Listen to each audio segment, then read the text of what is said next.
शहर के इस 12 बाई 12 के कमरे में बैठकर अगर मैं अपने पुरानी जेबों को टटोलूं तो कहूंगा कि हम पहले गांव के थे, स्थिर, शांत और बेपरवाह।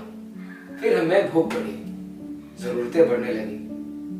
पेट के साथ पेटी में भी कुछ भरने की लालसा हुई अपनी जरूरतों को पूरा करने के लिए। कुछ राह ना दिखने पर हमने अपने गांव के खेतों की तरफ देखा। खेत बड़ा ही बेबस और उदास होकर कहा, ऐ बबुआ, जब तुम्हारे दादा परदादा हमें जोतते थे तो हमारा गोटिया पटीदार बहुत बड़ा था। इस क्षेत्र में तुम्हारे पूर्वज हमारे ही कारण जाने जाते थे। तो मैं सक्षम था उन्हें वो हर चीज देने में, रोटी, कपड़ा, मकान, वो हर चीज जो उनके शान के काबिल हो। फिर जमाना बदला, उनका परिवार धीरे धीरे बड़ा होता गया। मुझमें पीढ़ी दर पीढ़ी टुकड़े होते गए, सब बट गए। तुम्हारे परिवार के साथ हम भी बट गए। आज इस हालात में कपड़ा, मकान जैसी जरूरतें तो दूर की बात, मैं तुम्हें रोटी दे पाऊं या ना दे पाऊं कुछ कह नहीं सकता। खेत के बेबसी ने मुझे तोड़ के रख दिया। बिखर गई गांव रहने की ख्वाहिश। हमने अपने गांव के लालची को ही वो खेत बेच डाले, कुछ कौड़ी रखा झोली में और चल दिए शहर की तरफ। जब शहर आया तो देखा सब दौड़ में थे, बहुत तेजी में थे। हमने कौड़ी से रुपया, रुपया से डॉलर तक का सफर देखा। रफ्तार मुझ में भी घर कर गया। वो तमाम दौलत शोहरत जो हमारे पूर्वज ने उस खेत के टुकड़े से कमाए होंगे, मैंने भी कमाए।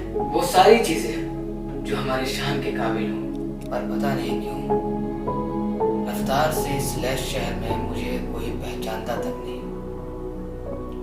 शायद हम भूल बैठे हैं कि ये उम्र भी एक दिन ढलेगी।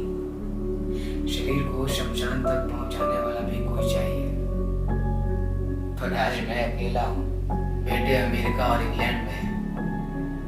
शहर में हर चीज कमा के भी अब यहाँ के रफ्तार और गाड़ियों के शोर से परेशान हूँ। और अब जब मैं परेशान होता हूँ तो मुझे मेरा गांव याद आता है, बेहिसाब याद आता है। जी होता है सब कुछ छोड़ छाड़ के मैं अपने गांव वापस चला जाऊं, उसी गांव में जहां से मैं मात्र 4 कौड़ी लेकर इस रफ्तार से लैस शहर में आया था। पर आज मैं बेबस हूं। कैसे जाऊं, किस मुंह से जाऊं, कौन पहचानेगा मुझे?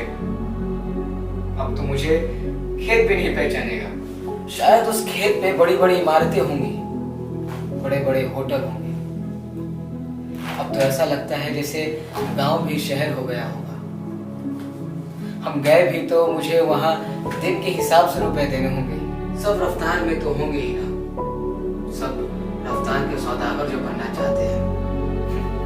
सचमुच बड़ा ही भयावह है ये रफ्तार का जाल जिसमें हम फंसे हुए हैं, बेबस, लाचार और मजबूर। आपको लगेगा कि मैं इतनी छोटी उम्र में ये सारी बातें कैसे कह सकता हूँ, बुजुर्गों की जुबान कैसे कह सकता हूँ। बताता हूँ। कल इस शहर की रफ्तार में मैं कुछ देर ठहर के इस रफ्तार को टटोल रहा था। मुझे कुछ आंखें दिखी, पढ़ने लगा तो बस रो पड़ा।